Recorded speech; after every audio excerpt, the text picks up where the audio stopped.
Hello every one, എല്ലാവർക്കും PSC tips and ട്രിക്സിൻ്റെ പുതിയൊരു ക്ലാസ്സിലേക്ക് സ്വാഗതം. നമ്മൾ ഇതുവരെ ന്യൂ SRT സീരീസിൽ ഹിസ്റ്ററി ക്ലാസ്, അതുപോലെ ജോഗ്രഫിയുടെ സെഷൻസ്, അതുപോലെ ഭരണഘടന റിലേറ്റഡ് ആയിട്ടുള്ള കോൺസ്റ്റിറ്റ്യൂഷൻ റിലേറ്റഡ് ആയിട്ടുള്ള അധ്യായങ്ങളുമാണ് ന്യൂ SRT ക്ലാസ്സുകളായിട്ട് ഇതുവരെ പഠിച്ചു വന്നത്. അപ്പോൾ ഇതോടെ നമ്മൾ ഏകദേശം ഹിസ്റ്ററി, ജോഗ്രഫി, പൊളിറ്റി കംപ്ലീറ്റ് ചെയ്തിട്ടുണ്ട്. ഇന്ന് നമ്മൾ മറ്റൊരു അധ്യായത്തിലേക്ക് കടക്കുകയാണ്. 6th സ്റ്റാൻഡേർഡിൽ വരുന്ന സാമൂഹ്യശാസ്ത്രം ഭാഗം 1 ഒരു അധ്യായമാണ്. ഈ ഒരു ടെക്സ്റ്റിലെ ഒരുവിധപ്പെട്ട എല്ലാ അധ്യായങ്ങളും നമ്മൾ പഠിച്ചതാണ്. ഇവിടെ കൊടുത്തിട്ടുള്ളതുപോലെ ഈ 2nd ചാപ്റ്റർ, അതുപോലെ തന്നെ 6th ചാപ്റ്ററാണ് നമ്മൾ പഠിക്കാനുള്ളത്. അങ്ങനെ നമ്മൾ സ്കിപ്പ് ചെയ്യാൻ കാരണം എന്താണെന്ന് വെച്ചാൽ കുറച്ച് കുട്ടികളൊക്കെ പറയുണ്ടായി നമ്മൾ സിലബസ് റിലേറ്റഡ് ആയിട്ടുള്ള അധ്യായങ്ങൾ മാത്രം മതി എന്നുള്ളത്. അപ്പോൾ അതുകൊണ്ടാണ് ചില അധ്യായങ്ങൾ നമ്മൾ ഒഴിവാക്കിയിട്ടുള്ളത് കേട്ടോ. നിങ്ങൾക്കത് കംപ്ലീറ്റ് ചെയ്യണമെന്നുണ്ടെങ്കിൽ നമ്മൾ എന്തായാലും ഇതെല്ലാം തന്നെ കംപ്ലീറ്റ് ചെയ്ത് തരുന്നതായിരിക്കും. നിങ്ങളുടെ കമൻസിനനുസരിച്ച് നമ്മളത് ഓർഗനൈസ് ചെയ്ത് മിസ് ക്ലാസ്സസ് നിങ്ങൾക്ക് അറേഞ്ച് ചെയ്ത് തരുന്നതായിരിക്കും കേട്ടോ. അപ്പോൾ ഇന്ന് നമ്മളിവിടെ 6th ചാപ്റ്റർ ആയിട്ടുള്ള കൃഷിയിൽ നിന്ന് വ്യവസായത്തിലേക്ക് എന്ന അധ്യായമാണ് പഠിക്കുന്നത്. നിങ്ങൾ ടെലിഗ്രാമിൽ ടൈം ടേബിൾ കണ്ടിട്ടുണ്ടാവും. ടെലിഗ്രാം ചാനലിൽ ജോയിൻ ചെയ്തവർക്ക് അടുത്ത ദിവസം ഏത് ക്ലാസ്സാണ്, ഏത് ടൈമിലാണ് എന്നുള്ളത് അറിയാനായിട്ട് സാധിക്കും. അപ്പോൾ ജോയിൻ ചെയ്തിട്ടില്ലാത്ത കുട്ടികളാണെങ്കിൽ ടെലിഗ്രാമിൽ എത്രയും വേഗം ജോയിൻ ചെയ്യാം കേട്ടോ. നമ്മളെ ചാനലുമായി ബന്ധപ്പെട്ട, ആപ്പുമായി ബന്ധപ്പെട്ട, ക്ലാസ്സുമായി ബന്ധപ്പെട്ട എല്ലാ കാര്യങ്ങളും നമ്മൾ ടെലിഗ്രാം ചാനൽ വഴിയായിരിക്കും നിങ്ങളെ അറിയിക്കുന്നുണ്ടാവുക. അപ്പോൾ നമുക്ക് ക്ലാസ്സിലേക്ക് കിടക്കാം. കൃഷിയിൽ നിന്ന് വ്യവസായത്തിലേക്ക്. നമ്മൾ ഇന്ന് കാണുന്ന പോലൊരു മനുഷ്യ ജീവിതത്തിലേക്ക് എത്തിയതിന് ഒരുപാട് ചരിത്രകാലങ്ങൾ കൊണ്ടുള്ള കഥകൾ പറയാനുണ്ട് അല്ലേ. അപ്പോൾ പ്രകൃതി വിഭവങ്ങളും അധ്വാന ശേഷിയും ഒക്കെ ഉൾപ്പെടുത്തിക്കൊണ്ട് സാങ്കേതിക വിദ്യയുടെ സഹായത്തോടെയൊക്കെ ഉപജീവനത്തിനായിട്ട് നടത്തിയിട്ടുള്ള പ്രവർത്തനങ്ങളാണ് ഇന്ന് കാണുന്ന വിധത്തിലുള്ളൊരു മനുഷ്യ ജീവിതത്തിലേക്ക് എത്താനായിട്ട് വഴിതെളിച്ചത്. ഇപ്പോൾ കൃഷിയുടെ വ്യാപനം, ഉൽപാദനത്തിൻ്റെ വർധനവ്, ഉൽപാദന കൈമാറ്റം, പിന്നീട് വിപണനം സംഭവിക്കുന്നു, കച്ചവട കേന്ദ്രങ്ങൾ ഉണ്ടാകുന്നു, അതിൻ്റെ വികാസം സംഭവിക്കുന്നു, തുടർന്ന് നഗരവൽക്കരണം. അങ്ങനെ ഇവയെല്ലാം തന്നെ കൃഷിയിൽ നിന്ന് വ്യവസായത്തിലേക്കുള്ള വളർച്ചയുടെ ഒരു ഫലമായിട്ട് നമ്മുടെ സമൂഹത്തിൽ വന്നിട്ടുള്ള മാറ്റങ്ങളാണ്. അപ്പോൾ ഇത്തരത്തിൽ നമ്മുടെ സമൂഹത്തിൽ വന്ന മാറ്റങ്ങളും മറ്റു കാര്യങ്ങളും ഒക്കെയാണ് ഇന്നത്തെ ഈ ഒരു അധ്യായത്തിൽ കൊടുക്കുന്നത്. അപ്പോൾ ഈ ഒരു അധ്യായത്തിൻ്റെ തുടക്കത്തിൽ തന്നെ ഇവിടെ നൽകിയിട്ടുള്ളത് വൈലോപ്പള്ളി ശ്രീധരമേനോൻ രചിച്ചിട്ടുള്ള പന്തങ്ങൾ എന്ന രചനയിൽ നിന്നുള്ള വരികളാണ്. വരികൾ ഇങ്ങനെയാണ്.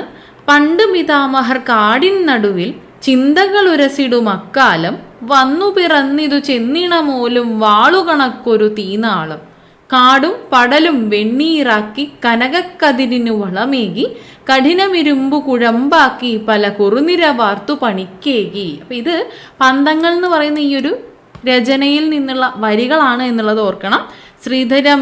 വൈലോപ്പള്ളി ശ്രീധരമേനോൻ്റെ വരികളാണ്. ഓക്കെ, അപ്പം ഇവിടെ ഈ ഒരു വരികളിൽ, ഈ തന്നിരിക്കുന്ന വരികളിൽ മനുഷ്യർ തങ്ങളുടെ ചുറ്റുപാടിനെ രൂപപ്പെടുത്തിക്കൊണ്ട് കൃഷി ആരംഭിച്ചതിനെ കുറിച്ചാണ് പരാമർശിക്കുന്നത്. കാടിനിടയിലൂടെ അലഞ്ഞു തിരിഞ്ഞ് ചിന്തിച്ച് നടന്നിരുന്ന പ്രാചീന മനുഷ്യന്റെ മുന്നിലേക്കാണ് ചോര നിറമുള്ള വാളുപോലെ പ്രത്യക്ഷപ്പെടുന്നത്. തീനാളം പ്രത്യക്ഷപ്പെടുന്നത്. ആ തീനാളമാണ് കാടും പടലും വെണ്ണീറാക്കി കൃഷിക്ക് വളമാകാൻ അവരെ സഹായിക്കുന്നത്. ഭൂമിയിൽ നിന്ന് കുഴിച്ചെടുത്ത കാഠിന്യമേറിയ ഇരുമ്പ് തീയുടെ സഹായത്താൽ ഉരുക്കി കുഴമ്പാക്കി പലതരത്തിലുള്ള ഉപകരണങ്ങളും ആയുധങ്ങളും നിർമ്മിക്കുകയും ഉപകരണങ്ങളുടെ ഉപയോഗം പുരോഗതിയിലേക്കുള്ള യാത്രയ്ക്ക് മാനവരാശിക്ക് ശക്തി നൽകുകയും ചെയ്തു. ഇതാണ് ഈ വരികളുടെ അർത്ഥമെന്ന് പറയുന്നത്. ഇവിടെ കൃഷിയുടെ ആരംഭത്തെക്കുറിച്ചും ഭക്ഷ്യശേഖരണത്തെക്കുറിച്ചും ഒക്കെയാണ് പറയുന്നത്. ഇതിനെക്കുറിച്ച് നമ്മൾ നേരത്തെ ചെറിയ ക്ലാസ്സുകളിലൊക്കെ കണ്ടിട്ടുള്ളതാണ്. അപ്പം നിങ്ങൾക്കിത് ക്ലിയർ ആണെന്ന് വിശ്വസിക്കുന്നു. ഭൂമി, മനുഷ്യാധ്വാനം എന്നീ ഘടകങ്ങളാണ് ആദ്യകാലത്ത് കാർഷികോൽപാദനത്തിനായിട്ട് മനുഷ്യർ പ്രയോജനപ്പെടുത്തിയിട്ടുണ്ടായിരുന്നത്. പ്രധാനമായും ഭൂമിയും മനുഷ്യാധ്വാനവുമായിരുന്നു. ഉൽപാദനം വർദ്ധിപ്പിക്കുന്നതിനും ഭൂമി കൃഷിയോഗ്യമാക്കുന്നതിനും അക്കാലത്ത് കൂടുതൽ അധ്വാനം വേണ്ടി വന്നിരുന്നു. പിന്നീട് ഈ മനുഷ്യാധ്വാനം കുറയുന്നതിനായിക്കൊണ്ടുള്ള സാഹചര്യങ്ങൾ ഉണ്ടായി വന്നു. ഉദാഹരണത്തിന് ഇപ്പോൾ ഇവിടെ പറഞ്ഞതുപോലെ തന്നെ ഇരുമ്പിൽ നിർമ്മിച്ചിട്ടുള്ള മൂർച്ചയേറിയതും ഉറപ്പുള്ളതുമായിട്ടുള്ള ഉപകരണങ്ങളൊക്കെ വന്നതോടുകൂടി കൂടുതൽ ഭൂപ്രദേശങ്ങൾ കൃഷിയോഗ്യമാക്കാനും ഇത്തരത്തിൽ മനുഷ്യാധ്വാനം കുറച്ചുകൂടി ലളിതമാക്കുവാനും സാധിച്ചു. അങ്ങനെ ഇത് ഭക്ഷ്യോൽപാദനം വർദ്ധിപ്പിക്കുന്നതിനായിട്ട് സഹായിക്കുകയും ചെയ്തു. അപ്പോൾ ഏതെല്ലാം സാഹചര്യത്തിലായിരിക്കും കൃഷി വ്യാപിക്കുന്നതിന് കാരണമായിട്ടുള്ളത്, ഏതെല്ലാം സാഹചര്യങ്ങളാണ് എന്നാണ് ചോദിച്ചിട്ടുള്ളത്. അപ്പോൾ അവിടേക്ക് നമ്മൾ കടക്കുമ്പോൾ ഇവിടെ താഴെ നൽകിയിട്ടുള്ള കുറച്ച് ചിത്രങ്ങൾ നോക്കിയാൽ നമുക്ക് മനസ്സിലാകും. ആയുധങ്ങളുടെയും ഉപകരണങ്ങളുടെയൊക്കെ നിർമ്മാണം നമുക്കിവിടെ കാണാം. കൃഷിയുടെ വ്യാപനം നമുക്ക് കാണാം. സാധനങ്ങളുടെ കൈമാറ്റം, സാധനങ്ങളുടെ വിപണനം എല്ലാം നമുക്കിവിടെ കാണാനായിട്ട് സാധിക്കും. കൃഷിയുടെ ആരംഭം തന്നെ മനുഷ്യൻ്റെ സ്ഥിര താമസത്തിന് കാരണമാവുകയും ഉപജീവനത്തിനായിട്ട് ഭക്ഷണം ശേഖരിച്ചിരുന്ന മനുഷ്യർ കൃഷിയിലൂടെ സ്വന്തമായിട്ട് ഭക്ഷ്യോൽപാദനം നടത്തുകയും പിന്നീട് ഇത്തരത്തിലുള്ള വികസനങ്ങളിലേക്ക് മാറുകയുമാണ് ചെയ്തത്. അപ്പോൾ ഇവിടെ നമ്മൾ കണ്ടത്, ചിത്രം കാണുന്നതനുസരിച്ച് നമുക്ക് എന്താണ് മനസ്സിലായത്? ആയുധങ്ങളുടെയും അതുപോലെ ഉപകരണങ്ങളുടെയൊക്കെ നിർമ്മാണം കാണാനാകുന്നു. അതിലൂടെ കൃഷിയിലേക്കുള്ള വ്യാപനം നമുക്ക് കാണാനായി സാധിക്കും. അതിനുശേഷം സാധനങ്ങളുടെ ഇത്തരത്തിൽ ഒരു കൃഷിയുടെ വ്യാപനം സംഭവിക്കുമ്പോൾ സാധനങ്ങളുടെ കൈമാറ്റം സംഭവിക്കുകയും പിന്നീട് സാധനങ്ങളുടെ വിപണനവുമാണ് ഇവിടെ സംഭവിക്കുന്നത്. ഇങ്ങനെ കൃഷി വ്യാപകമായതോടുകൂടി ഉൽപാദനം വർദ്ധിപ്പിക്കുകയും അത് മിച്ചോൽപാദനത്തിന്, സർപ്ലസ് ആയിട്ടുള്ള പ്രൊഡക്ഷന് വഴിതെളിക്കുകയും അങ്ങനെ മിച്ചം വരുന്ന ഉൽപാദനം, അധികം വന്നിട്ടുള്ള ഇത്തരത്തിലുള്ള ഭക്ഷ്യവസ്തുക്കൾ മനുഷ്യർ ഭാവിയിലേക്ക് ഉപയോഗത്തിനായിട്ട് സൂക്ഷിച്ചു വെച്ചു. കാലക്രമത്തിൽ ഈ ഭക്ഷ്യവസ്തുക്കൾ സംഭരിക്കുക മാത്രമല്ല, സംഭരിച്ചു വെച്ച ഭക്ഷ്യവസ്തുക്കളുടെ ഒരു പങ്ക് എന്നോണം ആവശ്യക്കാർക്ക് കൈമാറ്റം ചെയ്യുകയും ചെയ്തു. നമ്മൾ ബാർട്ടർ സിസ്റ്റത്തെ കുറിച്ചൊക്കെ കേട്ടിട്ടുണ്ടായിരുന്നു. അതിനുശേഷമാണ് പണം ഉപയോഗിച്ചുകൊണ്ടുള്ള വിൽക്കൽ വാങ്ങലൊക്കെ വന്നിട്ടുണ്ടായിരുന്നത്.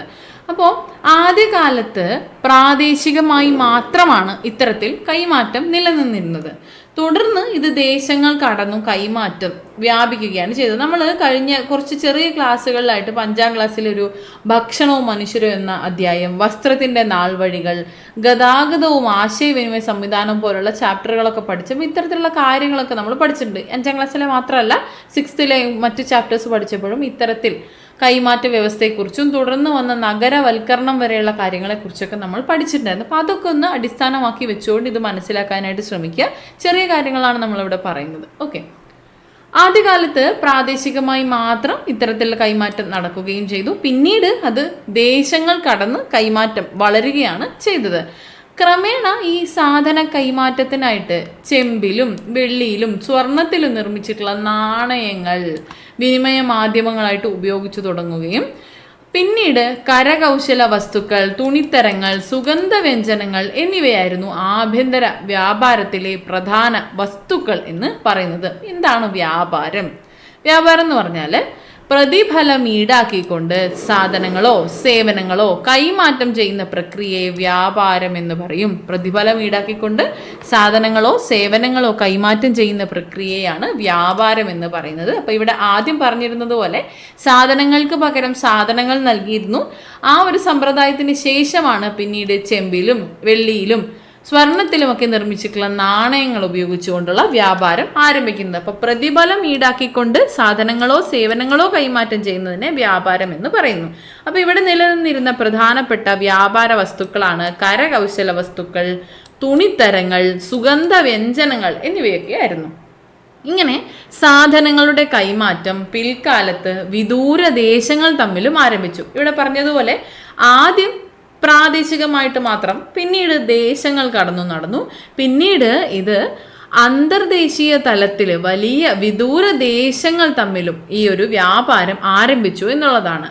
ഇങ്ങനെ വിദേശ വ്യാപാരം പുതിയ വ്യാപാര പാതകൾ രൂപപ്പെടുന്നതിന് വഴിയൊരുക്കുകയും ചെയ്തു. അങ്ങനെ ഭൂഖണ്ഡങ്ങൾ കടന്നും ഇവിടെ വ്യാപാരങ്ങൾ നടക്കുന്നുണ്ട്.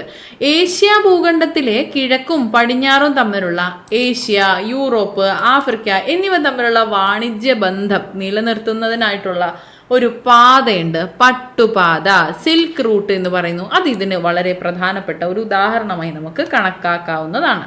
അപ്പോൾ എന്താണ് ഈ പട്ടുപാത എന്ന് പറയുന്നത്? നമ്മൾ കേട്ടിട്ടുണ്ടാവും. സിൽക്ക് റൂട്ട് എന്താണ്?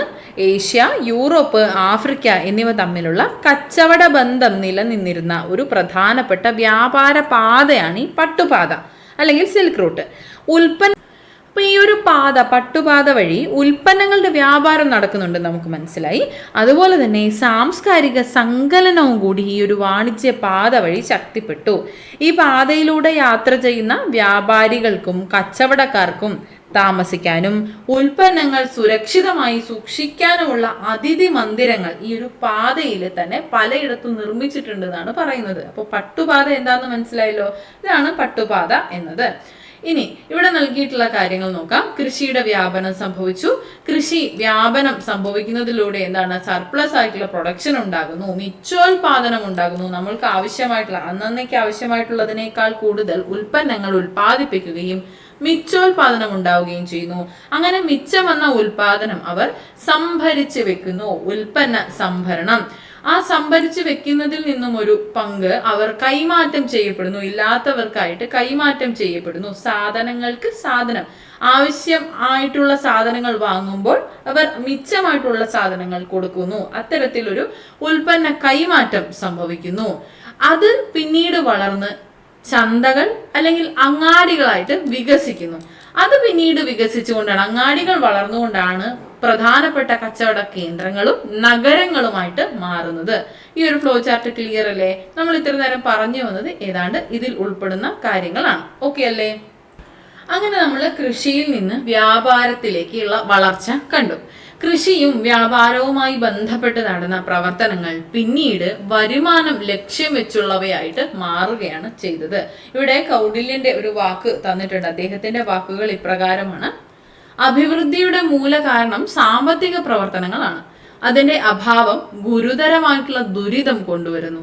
ഫലവത്തായ സാമ്പത്തിക പ്രവർത്തനങ്ങളുടെ അഭാവം നിലവിലെ അഭിവൃദ്ധിയെയും ഭാവിയിലെ വളർച്ചയെയും അപകടപ്പെടുത്തുന്നു. അദ്ദേഹത്തിന്റെ കൗടില്യന്റെ കൃതിയായിട്ടുള്ള അർത്ഥശാസ്ത്രത്തിൽ നൽകിയിട്ടുള്ള വരികളാണ് ഇവിടെ തന്നിട്ടുള്ളത്. കൗടില്യന്റേതാണ് അർത്ഥശാസ്ത്രം, നമുക്കറിയാവുന്നതാണ്, എങ്കിലും ഒന്ന് ഉറപ്പുവരുത്തുക. കൗടില്യന്റെ അർത്ഥശാസ്ത്രം, കൗടില്യൻ രചിച്ചിട്ടുള്ളതാണ് അർത്ഥശാസ്ത്രം എന്ന് നമുക്കറിയാം. ചന്ദ്രഗുപ്ത മൗര്യന്റെ മന്ത്രിയായിരുന്ന കൗടില്യന്റെ കൃതിയാണ് അർത്ഥശാസ്ത്രം എന്ന് പറയുന്നത്. ഇവിടെ അദ്ദേഹത്തിന്റെ വരികളിൽ നിന്ന് നമുക്ക് മനസ്സിലാവുന്നത് ഏതൊരു സമൂഹത്തിന്റെയും പുരോഗതി നിർണ്ണയിക്കുന്നത് സാമ്പത്തിക പ്രവർത്തനങ്ങളാണ്. എന്താണ് സാമ്പത്തിക പ്രവർത്തനം? ഇവിടെ നൽകിയിട്ടുള്ളതാണ്.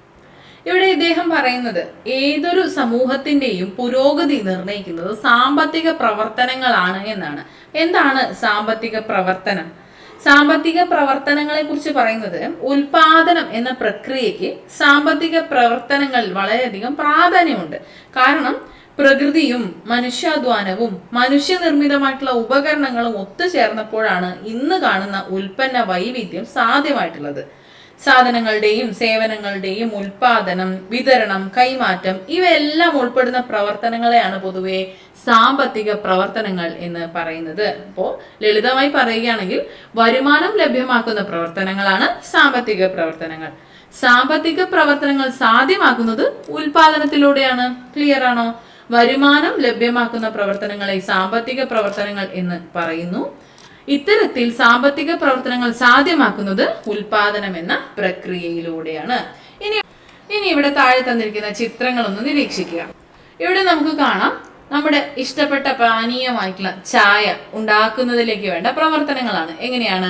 ആദ്യം ഇവിടെ തേയില എന്നുള്ളത് നമുക്ക് കാണാനായിട്ട് സാധിക്കുന്നുണ്ട്. ഫാക്ടറിയിലേക്ക് എത്തിച്ച് അവിടെ സംസ്കരിക്കുന്നത് കാണാനായിട്ട് സാധിക്കുന്നുണ്ട്. വിതരണത്തിനായിട്ട് പാക്കിംഗ് നടത്തുന്നതും നമുക്ക് കാണാനായിട്ട് സാധിക്കുന്നുണ്ട്. ഇവിടെ ചായ ഉണ്ടാക്കുന്നതിന് തേയില അത്യാവശ്യമാണെന്ന് നമുക്കറിയാം. എങ്ങനെയാണ് തേയിലയിലേക്ക് എത്തുന്നത് എന്നതിന്റെ ഒരു ലളിതമായിട്ടുള്ള വിശദീകരണമാണ് ഇവിടെ നൽകിയിട്ടുള്ളത്.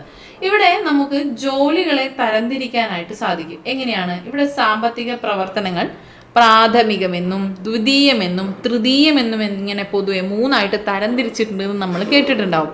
അവയെക്കുറിച്ചാണ് ഇനി പറയുന്നത്. ഇവിടെ നൽകിയിട്ടുള്ളത് നോക്കാം. തേയില ചെടികളിൽ നിന്ന് ഇലകൾ നുള്ളിയെടുക്കുന്നു. അവ ഫാക്ടറിയിൽ എത്തിച്ച് സംസ്കരിച്ച് തേയില പൊടിയാക്കി മാറ്റുന്നു.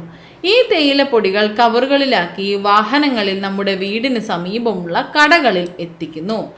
ഇങ്ങനെ തേയിലത്തോട്ടത്തിൽ നിന്ന് തേയില നമ്മുടെ കൈകളിൽ എത്തുന്നത് വരെയുള്ള സാമ്പത്തിക പ്രവർത്തനങ്ങളാണ് നമ്മൾ ചർച്ച ചെയ്തിട്ടുള്ളത്. ഇത്തരം സാമ്പത്തിക പ്രവർത്തനങ്ങളെ അവയുടെ പൊതു സ്വഭാവമനുസരിച്ച് 3 മേഖലകളായി തരംതിരിക്കുന്നു. അതാണ് നമ്മളിവിടെ പറഞ്ഞിട്ടുള്ള പ്രാഥമിക മേഖല, ദ്വിതീയ മേഖല, തൃതീയ മേഖല എന്നിങ്ങനെ സാമ്പത്തിക പ്രവർത്തനങ്ങളുടെ പൊതുവായിട്ടുള്ള വിഭജനം 3 മേഖലകളായിട്ടാണ് പൊതു സ്വഭാവം അനുസരിച്ചാണ് തരംതിരിക്കുന്നത്. പ്രാഥമിക മേഖല എന്താണ്? പ്രാഥമിക മേഖല പ്രകൃതി വിഭവങ്ങൾ നേരിട്ട് ഉപയോഗപ്പെടുത്തി നടത്തുന്ന പ്രവർത്തനങ്ങൾ ഉൾപ്പെടുന്ന മേഖലയാണ് പ്രാഥമിക മേഖല.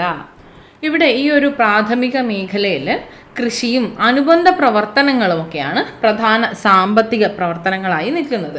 പ്രകൃതി വിഭവങ്ങളെ ഉപയോഗപ്പെടുത്തിക്കൊണ്ട് പ്രാഥമിക മേഖലയിൽ സാമ്പത്തിക പ്രവർത്തനങ്ങൾ നടക്കുന്നുണ്ട്. കൃഷിക്ക് പ്രാധാന്യം ഉള്ളതുകൊണ്ട് തന്നെ ഈ മേഖലയെ എന്ത് പേരിൽ അറിയപ്പെടുന്നു? കാർഷിക മേഖല എന്ന് കൂടിയും അറിയപ്പെടുന്നു. ഇത് മനുഷ്യന്റെ നിലനിൽപ്പിന് പ്രകൃതി വിഭവങ്ങൾ അനിവാര്യമാണ് എന്ന് മനസ്സിലാക്കി തരികയാണ്. പ്രാഥമിക മേഖല എന്ന് പറഞ്ഞാൽ എന്താണ്? കൃഷിയും അനുബന്ധ പ്രവർത്തനങ്ങളുമാണ് കൂടുതലായിട്ടും ഉള്ളത്. അതുകൊണ്ട് തന്നെ കാർഷിക മേഖല എന്നും അറിയപ്പെടുന്നു. ഉദാഹരണത്തിന് കൃഷി, വനപരിപാലനം, ഖനനം, മത്സ്യബന്ധനം ഇവയെല്ലാം തന്നെ പ്രാഥമിക മേഖലയിൽ ഉൾപ്പെടുന്ന പ്രവർത്തനങ്ങളാണ്. രണ്ടാമത്തേതാണ് ദ്വിതീയ മേഖല. ഇവിടെ ഈ ദ്വിതീയ മേഖലയിൽ വ്യവസായം, വൈദ്യുതി ഉൽപാദനം, കെട്ടിട നിർമ്മാണം പോലെയുള്ള പ്രവർത്തനങ്ങൾ, സാമ്പത്തിക പ്രവർത്തനങ്ങളാണ് ദ്വിതീയ മേഖലയിൽ ഉള്ളത്. അതായത് പ്രാഥമിക മേഖലയിൽ നിന്നുള്ള അസംസ്കൃത വസ്തുക്കൾ ഉപയോഗിച്ചുകൊണ്ട് പുതിയ ഉൽപ്പന്നങ്ങൾ ഉണ്ടാക്കുന്ന പ്രവർത്തനങ്ങളാണ് ഈ ഒരു മേഖലയിൽ, ദ്വിതീയ മേഖലയിൽ നടക്കുന്നത്. വ്യവസായത്തിന് പ്രാധാന്യം ഉള്ളത് കൊണ്ട് തന്നെ ഈ ഒരു മേഖലയെ എന്ത് പേരിൽ അറിയപ്പെടുന്നു? വ്യാവസായിക മേഖല. ഇവിടെ ദ്വിതീയ മേഖലയിൽ പ്രാധാന്യം വ്യവസായത്തിനാണ്. ഇവിടെ അറിയപ്പെടുന്നത്, ഈ ഒരു ദ്വിതീയ മേഖല അറിയപ്പെടുന്നത് വ്യാവസായിക മേഖല എന്ന് കൂടിയാണ്. ഉദാഹരണം നമ്മൾ പറഞ്ഞതുപോലെ വൈദ്യുതി ഉൽപാദനം, ടെക്സ്റ്റൈൽസ് വ്യവസായം, കെട്ടിട നിർമ്മാണം ഇവയെല്ലാം തന്നെ ദ്വിതീയ മേഖലയിൽ ഉൾപ്പെടുന്നു. അടുത്തതാണ് തൃതീയ മേഖല. ഇവിടെ നമ്മൾ പറഞ്ഞ പ്രാഥമിക, ദ്വിതീയ മേഖലകളിലെ സാമ്പത്തിക പ്രവർത്തനങ്ങൾക്ക് പിന്തുണ പ്രദാനം ചെയ്യുന്ന മേഖലയാണ് തൃതീയ മേഖല. അതായത് പ്രാഥമിക, ദ്വിതീയ മേഖലകളിലെ ഉൽപ്പന്നങ്ങൾ സംഭരിക്കുന്നതിനും വിതരണം ചെയ്യുന്നതിനുമൊപ്പം എല്ലാവിധ സേവന പ്രവർത്തനങ്ങളും ഈ മേഖലയിൽ ഉൾപ്പെടുന്നുണ്ട്. പ്രാഥമിക, ദ്വിതീയ മേഖലകളിലെ ഉൽപ്പന്നങ്ങൾ സംഭരിക്കുന്നതിനും വിതരണം ചെയ്യുന്നതിനുമൊപ്പം എല്ലാവിധ സേവന പ്രവർത്തനങ്ങളും തൃതീയ മേഖലയിൽ ഉൾപ്പെടുന്നു എന്ന്. അതിനാൽ തന്നെ ഈ ഒരു മേഖലയെ സേവന മേഖല എന്നുകൂടി പറയുന്നുണ്ട്. സർവീസ് സെക്ടറായിട്ട് കൂടി കണക്കാക്കുന്നുണ്ട്. ഓക്കെ, അപ്പോൾ ഉദാഹരണം എന്തൊക്കെയാ? ബാങ്കിങ്, ആരോഗ്യരംഗം, വാർത്താവിനിമയം ഇവയെല്ലാം തന്നെ തൃതീയ രംഗത്തിൽ, തൃതീയ മേഖലയിൽ ഉൾപ്പെടുന്നതാണ്.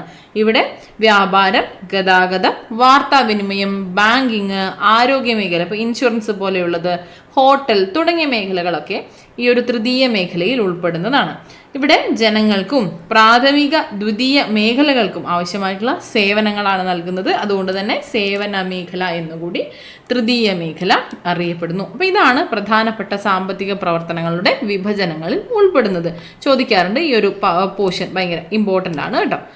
അപ്പോൾ ഈ ഒരു ഭാഗം ക്ലിയർ ആണല്ലോ. ഇനി ഇവിടെ താഴെ തന്നിട്ടുള്ള ഈ ചിത്രങ്ങളൊക്കെ നോക്കിക്കൊണ്ട് ഈ പ്രവർത്തനങ്ങൾ ഏതെല്ലാം വിഭാഗത്തിൽ, ഏത് പ്രാഥമികമാണോ, ദ്വിതീയമാണോ, തൃതീയമാണോ എന്ന് മനസ്സിലാക്കാനാണ് പറഞ്ഞ് നമ്മളിപ്പോൾ പഠിച്ചതിൻ്റെ അടിസ്ഥാനത്തിൽ നമുക്ക് പറയാനാകും.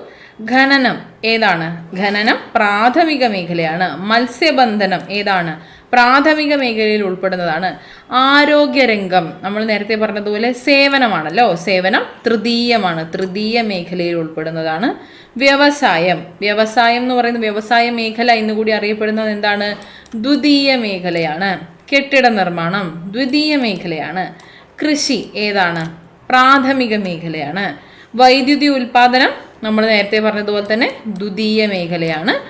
വാർത്താവിനിമയം സേവനമായതുകൊണ്ട് തൃതീയ മേഖലയും, ബാങ്കിങ്ങും സേവനമാണ്, തൃതീയ മേഖലയിൽ ഉൾപ്പെടുന്നു. ക്ലിയർ ആണോ? നിങ്ങൾക്ക് ഇതൊന്നും മനസ്സിലാക്കാവുന്ന ചെറിയ കാര്യമേ ഉള്ളൂ, ഒന്ന് ശ്രദ്ധിച്ചാൽ മതി. ഓക്കെ ആണല്ലോ. അപ്പോൾ നമുക്ക് അടുത്തിലേക്ക് നോക്കാം. ഈ വ്യവസായങ്ങളുടെ വളർച്ച എങ്ങനെയാണ്? ഇവിടെ നൽകിയിട്ടുള്ളത് വ്യവസായങ്ങളുടെ വളർച്ചയെക്കുറിച്ചാണ്. ഇവിടെ ആദ്യം നൽകിയിട്ടുള്ളത് ഒരു വ്യവസായ വളർച്ചയുമായി ബന്ധപ്പെട്ട് ഒരു ചെരുപ്പിന്റെ, റബ്ബർ ചെരുപ്പിന്റെ ഒരു ആത്മകഥ എന്നോണം ഒരു ചെറിയ ഭാഗമാണ് തന്നിട്ടുള്ളത്. നമുക്കത് നോക്കാം. മഴ നനഞ്ഞ്, മഞ്ഞണിഞ്ഞ്, വെയിലേറ്റ് മലഞ്ചെരുവിൽ നിന്ന റബ്ബർ മരത്തിൽ പാലായിട്ടാണ് ഞാൻ ആദ്യം രൂപപ്പെട്ടത്. എന്നെ ശേഖരിച്ച് ആസിഡ് കലർത്തി ഷീറ്റ് രൂപത്തിലാക്കി. ഉണക്കിയെടുത്ത ഷീറ്റ് വാൽക്കനൈസേഷൻ പ്രക്രിയയിലൂടെ കട്ടിയുള്ളതാക്കി. ചെരുപ്പിന്റെ കനമുള്ള അച്ച് ഉപയോഗിച്ച് അമർത്തിയപ്പോൾ ഞാൻ കൂടുതൽ ബലമുള്ളതായി. ചുറ്റികയുടെ നാദവും തുകലിന്റെയും റബ്ബർ ഷീറ്റിന്റെയും ഗന്ധമുള്ള തൊഴിൽശാലയിൽ വെച്ച് ഞാൻ ചെരുപ്പ് രൂപത്തിലായി. എന്നെ കൂടുതൽ മോടി വരുത്തി വിപണിയിലേക്ക് കയറ്റിവിട്ടു. പലപ്പോഴും പലരുടെയും ജീവിതയാത്രയുടെ ഭാഗമായി. നഗരത്തിലെ തിരക്കേറിയ തെരുവുകളിൽ, ശാന്തമായ ഗ്രാമങ്ങളിൽ, മലമ്പാതകളിൽ, തൊഴിൽശാലകളിൽ എല്ലാം എൻ്റെ ഉടമയുടെ പാദവും പേറി ഞാൻ സഞ്ചരിച്ചു. അപ്പൊ ഇതാണ് റബ്ബർ ചെരുപ്പിന്റെ ഒരു ആത്മകഥയായിട്ട് ഇവിടെ നൽകിയിട്ടുള്ളത്. ഇവിടെ നിന്ന് നമുക്ക് മനസ്സിലാക്കാവുന്നതാണ് ഈ പറയുന്നത് പോലെ പ്രാഥമിക, ദ്വിതീയ, തൃതീയ മേഖലകളിലൂടെ ഈ ഒരു ഉൽപ്പന്നത്തിന്റെ നിർമ്മാണ ഘട്ടം നമുക്കിവിടെ മനസ്സിലാകാവുന്നതാണ്. കാർഷിക മേഖലയിൽ നിന്ന് സംഭരിച്ച അസംസ്കൃത വസ്തുക്കൾ ഉപയോഗിച്ചുകൊണ്ട് മനുഷ്യർക്ക് ഉപകാരപ്രദമായിട്ടുള്ള വിവിധ ഉൽപ്പന്നങ്ങൾ നിർമ്മിക്കുന്നു എന്നതിന്റെ നിരവധി ഉദാഹരണങ്ങൾ നമുക്കറിയാം. ആദ്യകാലത്ത് ഭക്ഷ്യവസ്തുക്കളാണ് കൂടുതൽ കൃഷി ചെയ്തിരുന്നത്. പിന്നീട് കാലക്രമേണ വ്യവസായ വളർച്ചയ്ക്ക് ആവശ്യമായിട്ടുള്ള അസംസ്കൃത വസ്തുക്കൾ കൃഷി ചെയ്യാൻ തുടങ്ങി. ഇത് പരുത്തി, ചണം തുടങ്ങിയ കാർഷിക വിളകളുടെ വ്യാപനത്തിന് കാരണമാവുകയും ചെയ്തു. അങ്ങനെ പ്രകൃതി വിഭവങ്ങളും കാർഷിക മേഖലയിൽ നിന്ന് സംഭരിച്ച അസംസ്കൃത വസ്തുക്കളും ഉപയോഗിച്ച് വ്യവസായ മേഖല വളർന്നു. അപ്പൊ ഇവിടെ താഴെ നൽകിയിട്ടുള്ള ഉദാഹരണം നമുക്ക് കണ്ടാൽ മനസ്സിലാകും. മുളയിൽ നിന്നാണ് പിന്നീട് പേപ്പർ റോളായിട്ടും അത് പുസ്തകമായിട്ടും ഒക്കെ മാറുന്നത്. നേരത്തെ തന്നതുപോലെ റബ്ബർ ചെരുപ്പിലേക്ക് മാറിയതുപോലെ തന്നെ റബ്ബറിൽ നിന്ന് റബ്ബർ ഷീറ്റുകളും ടയറുകളും ഒക്കെ ഉണ്ടായി മാറുകയാണ് ചെയ്തത്. ഇത്തരത്തിലാണ് പട്ടുവസ്ത്രമൊക്കെ നിർമ്മിക്കപ്പെടുന്നത്. നമുക്കറിയാം മൾബറി കൃഷി, അതിൽ നിന്നും പട്ടുനൂൽ വളർത്തൽ, പിന്നെ പട്ടുനൂൽ ഉൽപാദനം, അതിൽ നിന്ന് പട്ടുവസ്ത്രം, അത്തരത്തിൽ ഇങ്ങനെ ഒരു ട്രാൻസിഷൻ നമുക്കിവിടെ കാണാനായിട്ട് സാധിക്കും. ഇത്തരം ഉദാഹരണങ്ങളിൽ നിന്ന് നമുക്ക് കാർഷിക മേഖലയും വ്യവസായ മേഖലയും പരസ്പരം ബന്ധപ്പെട്ടിരിക്കുന്നു എന്ന് മനസ്സിലാക്കാനായിട്ട് സാധിക്കുന്നുണ്ട്. അതുപോലെ തന്നെ പ്രാഥമിക, ദ്വിതീയ മേഖലകൾക്ക് ആവശ്യമായിട്ടുള്ള സേവനം പ്രദാനം ചെയ്യുന്നത് ആരാണ്? തൃതീയ മേഖലയാണ്. അതുകൊണ്ട് തന്നെ ഈ 3 മേഖലകളും പരസ്പരം ബന്ധപ്പെട്ടിരിക്കുന്നു എന്നതും കൂടി നമുക്ക് മനസ്സിലാക്കാം. 3 മേഖലകളിൽ നടക്കുന്ന സാമ്പത്തിക പ്രവർത്തനങ്ങളുടെ ഫലമായിട്ടാണ് ഇവിടെ ഉൽപാദനം സാധ്യമാകുന്നത്. ഇത് ക്ലിയർ ആണല്ലോ. ഇനി ഉൽപാദനത്തിലേക്ക് കടക്കാം. ഉൽപാദനവും ഉൽപാദന ഘടകങ്ങളും ഏതൊക്കെയാണ് എന്ന് നോക്കാം. ജനങ്ങൾക്ക് ആവശ്യമായിട്ടുള്ള സാധനങ്ങളും സേവനങ്ങളും നിർമ്മിക്കുന്ന പ്രക്രിയയാണ് ഉൽപാദനം എന്ന് പറയുന്നത്. ഇങ്ങനെ നിരവധി ഘടകങ്ങളുടെ പ്രവർത്തന ഫലമായിട്ടാണ് ഉൽപാദനം നടക്കുന്നത്. ഉൽപാദനത്തിൽ സഹായിക്കുന്ന പ്രധാനപ്പെട്ട ഘടകങ്ങൾ, ഉൽപാദന ഘടകങ്ങളെ നമ്മൾ 4 ആയിട്ടാണ് തരംതിരിക്കുന്നത്. ഭൂമി, തൊഴിൽ, മൂലധനം, സംഘാടനം എന്നിങ്ങനെ ഇവയാണ് പ്രധാനപ്പെട്ട ഉൽപാദന ഘടകങ്ങൾ. ഭൂമി, തൊഴിൽ, മൂലധനം, സംഘാടനം. അപ്പം ഇവയെക്കുറിച്ച് വിശദമായി നമുക്ക് പഠിക്കാം. ഭൂമി, ആദ്യം നമുക്ക് ഭൂമിയെക്കുറിച്ച് പഠിക്കാം. ജലം, വായു, സൂര്യപ്രകാശം, മണ്ണ്, ഖനനം ചെയ്ത ധാതുക്കൾ തുടങ്ങിയവയാണ് ഉൽപാദന പ്രക്രിയയിൽ ഭൂമി എന്നതുകൊണ്ട് അർത്ഥമാക്കുന്നത്. ഇവിടെ ഭൂമിയുടെ ഉപരിതലം, ഭൗമാന്തരീക്ഷം, ഭൂമിയുടെ അന്തർഭാഗം എന്നിവിടങ്ങളിലെ പ്രകൃതി വിഭവങ്ങളാണ് ഉൽപാദനത്തിനായി ഉപയോഗപ്പെടുത്തിയിട്ടുള്ളത്. ഇവിടെ നൽകിയിട്ടുള്ളതുപോലെ മണ്ണ്, വനവിഭവങ്ങൾ, കാറ്റുപയോഗിച്ചുകൊണ്ടുള്ള കാറ്റാടി യന്ത്രങ്ങൾ, പാറ, ജലം, കൽക്കരി ഇവയെല്ലാം തന്നെ ഭൂമി എന്ന ഒരു ഘടകത്തിൽ ഉൾപ്പെടുന്നവയാണ്. ഇതാണ് ഭൂമി എന്ന ഉൽപാദന പ്രക്രിയയിൽ ഭൂമി എന്നതുകൊണ്ട് അർത്ഥമാക്കുന്നത്. രണ്ടാമത്തേത് തൊഴിലാണ്. എന്താണ് തൊഴിൽ എന്നതുകൊണ്ട് ഉദ്ദേശിക്കുന്നത്? ഉൽപാദന പ്രക്രിയയിൽ ഏറ്റവും സജീവമായി പ്രവർത്തിക്കുന്ന ഘടകമാണ് അധ്വാനം അല്ലെങ്കിൽ തൊഴിൽ എന്നത്. ഉൽപാദന പ്രക്രിയയിൽ തൊഴിലാളികൾ അധ്വാന ശേഷി ഉപയോഗിക്കുന്നതിനെയാണ് തൊഴിലെന്ന് പറയുന്നത്. ഉൽപാദന പ്രക്രിയയിൽ തൊഴിലാളികൾ അവരുടെ അധ്വാന ശേഷി ഉപയോഗിക്കുന്നതിനെ തൊഴിലെന്ന് പറയുന്നു. കായികവും ബുദ്ധിപരവുമായിട്ടുള്ള ശേഷി ഉപയോഗിച്ചുകൊണ്ട് തൊഴിലാളികൾ ഉൽപാദന പ്രക്രിയയുടെ ഭാഗമായി മാറുകയും ചെയ്യുന്നുണ്ട്. കായികവും അതുപോലെ ബുദ്ധിപരവുമായ ശേഷി ഉപയോഗിച്ചുകൊണ്ട് തൊഴിലാളികൾ ഉൽപാദന പ്രക്രിയയുടെ ഭാഗമായി മാറുന്നു. പ്രതിഫലം ലഭിക്കുന്ന തൊഴിൽ ചെയ്യുന്നവരെയാണ് തൊഴിലാളികളായി ഇവിടെ കണക്കാക്കുന്നത്. ഇവിടെ പ്രതിഫലം ലഭിക്കണം. നമ്മൾ ഇതും ചെറിയ ക്ലാസ്സിൽ പഠിച്ചിട്ടുണ്ട്. എങ്ങനെയാണ് വേജ്, എങ്ങനെയാണ് അതുപോലെ എങ്ങനെയാണ് സാലറി എന്ന രീതിയിലൊക്കെ നമ്മൾ പഠിച്ചിട്ടുണ്ട്. അപ്പോൾ തൊഴിലാളിയായി കണക്കാക്കുന്നത് പ്രതിഫലം ലഭിക്കുന്ന തൊഴിൽ ചെയ്യുന്നവരെയാണ്. അപ്പോൾ എന്താണ് തൊഴിൽ എന്നുള്ളത് നമുക്ക് മനസ്സിലായി. കായികപരവും ബുദ്ധിപരവുമായിട്ടുള്ള ശേഷി ഉപയോഗിച്ചുകൊണ്ട് തൊഴിലാളികൾ ഉൽപാദന പ്രക്രിയയുടെ ഭാഗമാവുകയും പ്രതിഫലം ലഭിക്കുന്ന തൊഴിൽ ചെയ്യുന്നവരെയാണ് തൊഴിലാളികളായി കണക്കാക്കുന്നത്. ഉദാഹരണത്തിന് പറയാം. അപ്പൊ ഇവിടെ നമ്മൾ പറയുമ്പോൾ പ്രതിഫലം പ്രതീക്ഷിച്ച് ചെയ്യുന്ന കായികവും മാനസികവുമായിട്ടുള്ള എല്ലാ പ്രവൃത്തികളും അധ്വാനം തന്നെയാണ്. ഉദാഹരണത്തിന് കെട്ടിടം നിർമ്മിക്കുന്ന തൊഴിലാളി കായികമായി അധ്വാനം ചെയ്യുമ്പോൾ അധ്യാപകർ മാനസികമായിട്ടുള്ള അധ്വാനമാണ് ഇവിടെ ചെയ്യുന്നത്. ഇവിടെ അധ്വാന ശേഷി ഭാവിയിലേക്ക് കരുതി വെക്കാൻ പറ്റില്ല. അധ്വാനശേഷി വിദ്യാഭ്യാസത്തിലൂടെയും പരിശീലനത്തിലൂടെയും ആരോഗ്യ പരിപാലനത്തിലൂടെയും ഒക്കെ മെച്ചപ്പെടുത്താനായിട്ടാണ് സാധിക്കുന്നത്. ഓക്കെ, അപ്പൊ ഇതാണ് തൊഴിൽ. അടുത്തത് മൂലധനമാണ്. അപ്പൊ എന്താണ് മൂലധനം അഥവാ ക്യാപിറ്റൽ എന്ന് പറയുന്നത്? മൂലധനം അഥവാ ക്യാപിറ്റൽ എന്ന് പറയുമ്പോൾ മനുഷ്യനിർമ്മിതമായിട്ടുള്ള ഉൽപാദന ഘടകം, അതിനെയാണ് നമ്മൾ മൂലധനം എന്ന് പറയുന്നത്. മനുഷ്യനിർമ്മിതമായിട്ടുള്ള ഉൽപാദന ഘടകത്തെ മൂലധനം എന്ന് പറയുന്നുണ്ട്. ഏതൊരു ഉൽപ്പന്നത്തിന്റെയും ഉൽപാദന പ്രക്രിയയ്ക്ക് മൂലധനം ആവശ്യമാണ്. സാധനങ്ങളും സേവനങ്ങളും ഉൽപ്പാദിപ്പിക്കുന്നതിന് ഉപയോഗിക്കുന്ന സമ്പത്തിനെയും വിഭവങ്ങളെയുമാണ് മൂലധനം എന്നതുകൊണ്ട് അർത്ഥമാക്കുന്നത്. എന്താണ് മൂലധനം? ഉൽപ്പാദിപ്പിക്കുന്നതിന്, ഇവിടെ പറഞ്ഞതുപോലെ സാധനങ്ങളും സേവനങ്ങളും ഉൽപ്പാദിപ്പിക്കുന്നതിന് ഉപയോഗിക്കുന്ന സമ്പത്താവട്ടെ വിഭവങ്ങളാവട്ടെ ഇവയെയാണ് നമ്മൾ പൊതുവെ മൂലധനം എന്നതുകൊണ്ട് അർത്ഥമാക്കുന്നത്. ഉദാഹരണത്തിന് ഫാക്ടറികൾ, കെട്ടിടങ്ങൾ, യന്ത്രങ്ങൾ, അസംസ്കൃത വസ്തുക്കൾ, വാഹനങ്ങൾ, കമ്പ്യൂട്ടറുകൾ, തൊഴിലാളികൾക്കുള്ള വേതനം ഇവയെല്ലാം തന്നെ മൂലധനത്തിന്റെ ഭാഗമാണ്. അതായത് സാധനങ്ങളും സേവനങ്ങളും ഉൽപ്പാദിപ്പിക്കുന്നതിന് ഉപയോഗിക്കുന്ന സമ്പത്തിനെയും വിഭവങ്ങളെയും മൂലധനം എന്ന് പറയുന്നു. ഇവിടെ നമുക്ക് പറയാം മൂലധനം പല വിധത്തിലാണ് ഉള്ളത്. എന്തൊക്കെയാണ്? സാമ്പത്തിക മൂലധനമുണ്ട്, അതായത് പണം, നിക്ഷേപം ഇവയെല്ലാം സാമ്പത്തിക മൂലധനത്തിൽ ഉൾപ്പെടുന്നു. എന്നാൽ കഴിവ്, ജ്ഞാനം എന്നിവയൊക്കെ മനുഷ്യ മൂലധനത്തിലാണ് ഉൾപ്പെടുന്നത്. യന്ത്രങ്ങൾ, അടിസ്ഥാന സൗകര്യങ്ങൾ ഇവയെല്ലാം ഭൗതിക മൂലധനത്തിൽ ഉൾപ്പെടുന്നു. പിന്നീട് നമുക്ക് പറയാം വിഭവങ്ങൾ, പരിസ്ഥിതി ഇവയെല്ലാം പ്രകൃതി മൂലധനം. ഇങ്ങനെ മൂലധനം പല വിധത്തിലാണ്. സാമ്പത്തിക മൂലധനം, മനുഷ്യ മൂലധനം, ഭൗതിക മൂലധനം, പ്രകൃതി മൂലധനം എന്നിങ്ങനെ വിവിധ തരത്തിൽ മൂലധനം ഉണ്ട്. ഇങ്ങനെ മനുഷ്യനിർമ്മിതമായിട്ടുള്ള ഉൽപാദന ഘടകത്തെ പൊതുവെ മൂലധനം എന്ന് പറയുന്നു.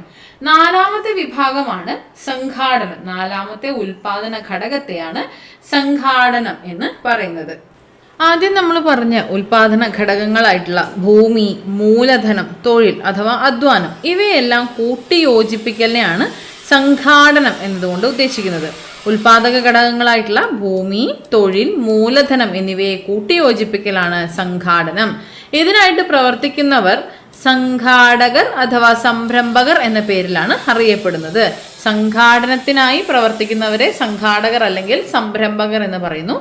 ഒരു പുതിയ ബിസിനസ് ആശയം രൂപപ്പെടുത്തുക, അല്ലെങ്കിൽ അതിനാവശ്യമായിട്ടുള്ള മൂലധനം സമാഹരിക്കുക, ആ ആശയം പ്രാവർത്തികമാക്കുക എന്നിവയൊക്കെയാണ് സംഘാടനത്തിന്റെ ഭാഗമായിട്ട് ഉള്ളത്.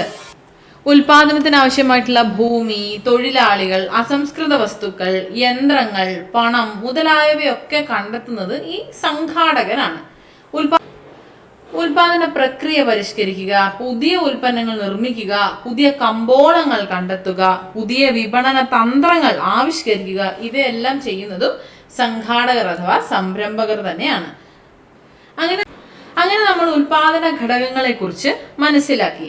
ഇത്തരത്തിലുള്ള ഉൽപാദന ഘടകങ്ങൾ ഒത്തുചേർന്ന് പ്രവർത്തിക്കുമ്പോഴാണ് ഉൽപാദനവും അതിലൂടെ ഉൽപ്പന്നവും രൂപപ്പെടുന്നത്. ഇങ്ങനെ ഉൽപാദന ഘടകങ്ങളായിട്ടുള്ള ഭൂമി, തൊഴിൽ, മൂലധനം, സംഘാടനം എന്നിവയ്ക്ക് പ്രതിഫലം ലഭിക്കേണ്ടേ? അപ്പോൾ ഇത്തരത്തിൽ ഭൂമിക്ക് പ്രതിഫലമായിട്ട് എന്ത് ലഭിക്കുന്നു, അതുപോലെ തൊഴിലിന് പ്രതിഫലമായി എന്ത് ലഭിക്കുന്നു, മൂലധനം, സംഘാടനം എന്നിവയ്ക്ക് പ്രതിഫലമായി എന്ത് ലഭിക്കുന്നു എന്നുള്ളത് നമ്മൾ അറിയണം. ഇവിടെ നൽകിയിട്ടുള്ളതുപോലെ ഭൂമിക്ക് പ്രതിഫലമായിട്ട് പാട്ടം ലഭിക്കുന്നു. ഭൂമി റെന്റാണ് ഇവിടുന്ന് ലഭിക്കുന്നത്. തൊഴിൽ ചെയ്യുമ്പോൾ എന്താണ് ലഭിക്കുന്നത്? തൊഴിൽ ചെയ്യുമ്പോൾ ലഭിക്കുന്നത് കൂലിയാണ്. മൂലധനത്തിന് പലിശ ലഭിക്കുന്നു, ഇൻട്രസ്റ്റ് ലഭിക്കുന്നു.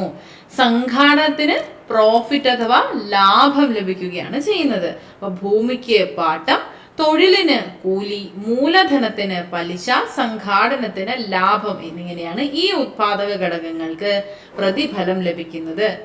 അങ്ങനെ പാട്ടം നൽകിക്കൊണ്ട് ഭൂമി നേടി, കൂലി ലഭിച്ചുകൊണ്ട് തൊഴിൽ ചെയ്യുന്നു, മൂലധനത്തിന് പലിശ ലഭിക്കുന്നു, സംഘാടനത്തിന് ഇവിടെ ലാഭവും ലഭിക്കുന്നു. അപ്പൊ നമ്മളിവിടെ ഉൽപാദനം അല്ലെങ്കിൽ ഉൽപാദകരെ കുറിച്ച് മനസ്സിലാക്കി.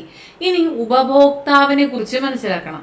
ഇവിടെ ഈ ഒരു ചിത്രം നിരീക്ഷിക്കുകയാണെങ്കിൽ ഇവിടെ കുട്ടി ചോദിക്കുകയാണ്, കുട്ടി ആവശ്യപ്പെടുകയാണ്, എനിക്ക് കുറച്ച് സാധനങ്ങൾ വേണം, chart paper, ribbon, scale, sketch pen. അങ്ങനെ ഒരു ഉപഭോക്താവ് ഇവിടെ ആവശ്യപ്പെടുകയാണ് അവർക്ക് ആവശ്യമായിട്ടുള്ള സാധനങ്ങൾ. ഇത്തരത്തിലുള്ള ഉപഭോക്താവിന്റെ ആവശ്യങ്ങൾ എന്തൊക്കെയാണ്? ആഹാരം, പാർപ്പിടം, വസ്ത്രം, ആരോഗ്യം, വിദ്യാഭ്യാസം, വിനോദം തുടങ്ങിയ ആവശ്യങ്ങൾ നിറവേറ്റുന്നതിനായിട്ടാണ് നമ്മൾ സാധനങ്ങളും സേവനങ്ങളും ഒക്കെ ഉപയോഗിക്കുന്നത്. അപ്പൊ ഇത്തരത്തിൽ നമ്മുടേതായിട്ടുള്ള മനുഷ്യ ജീവിതത്തിന് ആവശ്യമായിട്ടുള്ള മനുഷ്യന്റെ ആവശ്യങ്ങൾ നിരവധിയാണ്. അപ്പൊ ഇത്തരത്തിൽ നമുക്ക് വീട്ടിലെ ആവശ്യങ്ങൾ തന്നെ പരിഗണിച്ചാൽ തന്നെ മനസ്സിലാകും, ഇത്തരത്തിലുള്ള ആവശ്യങ്ങളൊക്കെ നിറവേറ്റുന്നതിനാണ് സാധനങ്ങളും സേവനങ്ങളും ഒക്കെ നമ്മൾ ഉപയോഗപ്പെടുത്തുന്നത്. ഇങ്ങനെ മനുഷ്യന്റെ ആവശ്യങ്ങൾ സാധിക്കുന്നതിനായി സാധനങ്ങളും സേവനങ്ങളും വാങ്ങി ഉപയോഗപ്പെടുത്തുന്നതിനെ ഉപഭോഗം എന്ന് പറയുന്നുണ്ട്. ഇങ്ങനെ മനുഷ്യന്റെ ആവശ്യങ്ങൾ സാധിക്കുന്നതിനായിട്ട് സാധനങ്ങളും സേവനങ്ങളും വാങ്ങി ഉപയോഗിക്കുന്നതിനെ ഉപഭോഗം എന്ന് പറയുന്നു. ഇത്തരത്തിൽ വില കൊടുത്തോ വില കൊടുക്കാമെന്ന കരാറിലോ ഏതെങ്കിലും സാധനമോ സേവനമോ വാങ്ങി ഉപയോഗപ്പെടുത്തുന്ന വ്യക്തിയെ ഉപഭോക്താവ് എന്ന് പറയുന്നു. ഇതാണ് ഉപഭോക്താവ്. സാധനങ്ങൾ വില കൊടുത്ത് വാങ്ങാം, അല്ലെങ്കിൽ വില കൊടുക്കാം എന്ന കരാറിൽ വാങ്ങാം. സാധനമോ സേവനമോ ഇപ്രകാരം വാങ്ങി ഉപയോഗിക്കുന്ന വ്യക്തിയെ ഉപഭോക്താവ് എന്ന് പറയുന്നു. അപ്പോൾ ഇതാണ് ഉപഭോഗവും ഉപഭോക്താവും. ഇനി ഇവിടെ താഴെ നൽകിയിട്ടുള്ളത് ഗാന്ധിജി ഉപഭോക്താവിന്റെ പ്രാധാന്യത്തെക്കുറിച്ച് ഗാന്ധിജിയുടെ വാക്കുകൾ അല്ലെങ്കിൽ ഗാന്ധിജിയുടെ അഭിപ്രായമാണ്. എന്താണെന്ന് നോക്കാം. നമ്മുടെ പരിസരം സന്ദർശിക്കുന്ന ഏറ്റവും പ്രധാനപ്പെട്ട ആൾ ഉപഭോക്താവാണ്. ഉപഭോക്താവ് നമ്മെ ആശ്രയിക്കുകയല്ല, നാം അദ്ദേഹത്തെ ആശ്രയിക്കുകയാണ്. ആ വ്യക്തി നമ്മുടെ ജോലിക്കൊരു തടസ്സമല്ല, അതിൻ്റെ ലക്ഷ്യമാണ്. നമ്മുടെ ഇടപാടിൽ അന്യനും അല്ല, ഇടപാടിൻ്റെ ഭാഗമാണ്. ഒരു വ്യക്തിക്ക് സേവനം നൽകുന്നത് വഴി നമ്മൾ ഔദാര്യം കൊടുക്കുകയല്ല ചെയ്യുന്നത്, സേവിക്കാനുള്ള അവസരം ഒരുക്കി കൊടുക്കുന്നത് വഴി നമുക്കൊരു ഔദാര്യം തരികയാണ് ചെയ്യുന്നത്. ഇങ്ങനെയാണ് ഉപഭോക്താവിൻ്റെ പ്രാധാന്യത്തെക്കുറിച്ച് ഗാന്ധിജി അഭിപ്രായപ്പെട്ടിട്ടുള്ളത്. ഇത്തരത്തിലൊരു പരിഗണനയാണ് ഒരു ഉപഭോക്താവ് എന്ന നിലയ്ക്ക് ഉപഭോക്താവിന് ലഭിക്കേണ്ടത്. അപ്പോൾ ഇത്തരത്തിലൊരു സാഹചര്യം നമുക്ക് നമ്മുടെ ചുറ്റിൽ നിന്നും ലഭിക്കാറുണ്ടോ? അപ്പോൾ ഇവിടെ താഴെ നൽകിയിരിക്കുന്ന വാർത്താ തലക്കെട്ടുകൾ നോക്കിയാൽ നമുക്ക് മനസ്സിലാകും.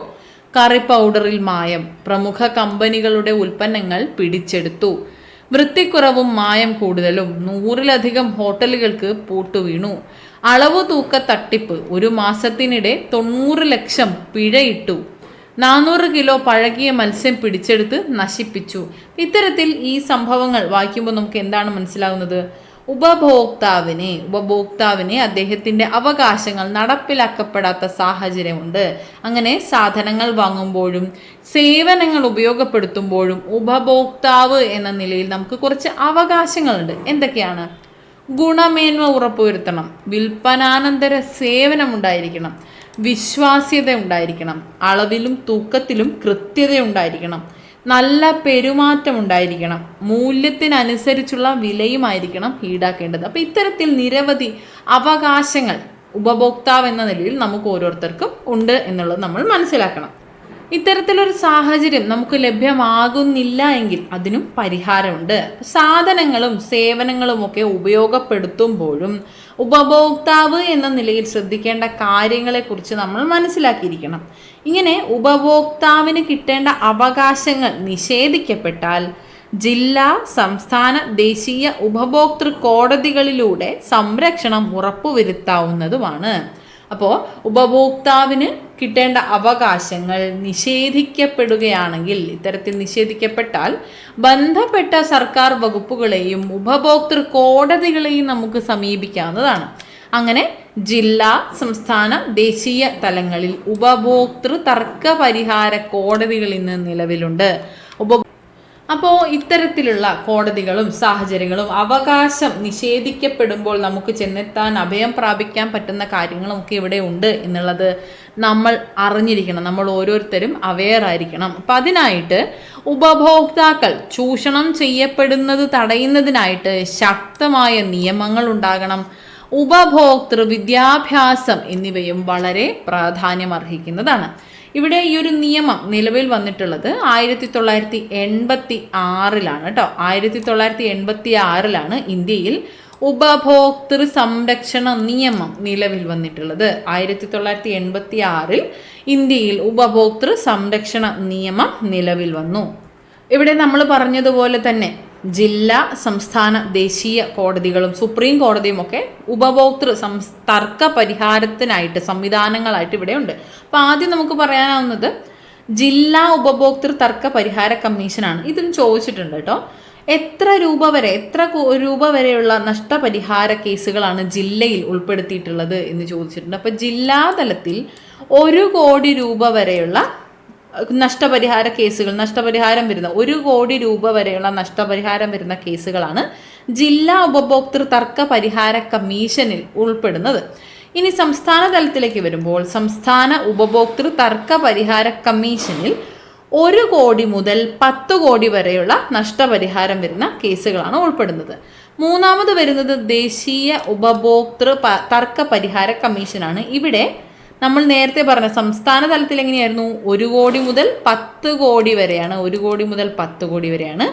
ദേശീയ തലത്തിലേക്ക് വരുമ്പോൾ 10 കോടിക്ക് മുകളിൽ നഷ്ടപരിഹാരം വരുന്ന കേസുകളാണ് കണക്കിലെടുക്കുന്നത്. ഓക്കെ ആണോ? ജില്ലാ ഉപഭോക്തൃ തർക്ക പരിഹാര കമ്മീഷനിൽ 1 കോടി രൂപ വരെയുള്ള നഷ്ടപരിഹാര കേസുകളാണ്. സംസ്ഥാന ഉപഭോക്തൃ തർക്ക പരിഹാര കമ്മീഷനിൽ 1 കോടി മുതൽ 10 കോടി വരെയുള്ള നഷ്ടപരിഹാരം വരുന്ന കേസുകളാണ്. ദേശീയ ഉപഭോക്തൃ തർക്ക പരിഹാര കമ്മീഷനിൽ 10 കോടി രൂപയ്ക്ക് മുകളിൽ നഷ്ടപരിഹാരം വരുന്ന കേസുകളാണ്. അതിന് മുകളിലായിട്ട് സുപ്രീം കോടതിയും പ്രവർത്തിക്കുന്നു. അങ്ങനെ ജനജീവിതം മെച്ചപ്പെടണമെങ്കിൽ സാധനങ്ങളും സേവനങ്ങളും ആവശ്യമാണ്.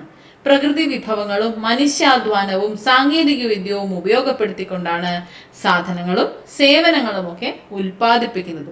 ഇത്തരത്തിൽ ഉൽപാദനം, മിച്ചോൽപാദനം, കൈമാറ്റ സമ്പ്രദായങ്ങൾ, സാങ്കേതിക വിദ്യ ചെലുത്തിയിട്ടുള്ള സ്വാധീനം, വിപണികളുടെ വളർച്ച എന്നിവയൊക്കെ തന്നെ സമ്പദ് വ്യവസ്ഥയുടെ പുരോഗതിയെ സ്വാധീനിക്കുന്ന ഘടകങ്ങളാണ്. ഇങ്ങനെ പ്രാഥമിക, ദ്വിതീയ, തൃതീയ മേഖലകളുടെ പരസ്പര ബന്ധവും സമ്പദ് വ്യവസ്ഥയെ ചലനാത്മകമാക്കുന്നു. അപ്പോൾ ഇത്രയാണ് ഈ ഒരു ക്ലാസ്സിൽ നമുക്ക് പഠിക്കാനായിട്ടുള്ളത്. 6th സ്റ്റാൻഡേർഡിലെ ഒരു ചാപ്റ്ററാണ്. അപ്പോൾ ബേസിക് ആയിട്ടുള്ള കാര്യങ്ങൾ ഇവിടെ നമ്മൾ മനസ്സിലാക്കി കവർ ചെയ്ത് വന്നു എന്നാണ് വിശ്വസിക്കുന്നത്. അപ്പോൾ ഇത്രയും പറഞ്ഞ കാര്യങ്ങൾ നിങ്ങൾക്ക് ക്ലിയറായി മനസ്സിലായി എന്ന് വിശ്വസിക്കുന്നു. എല്ലാവരും നന്നായിട്ട് പഠിക്കുക, നന്നായിട്ട് റിവൈസ് ചെയ്യുക. Thank you so much.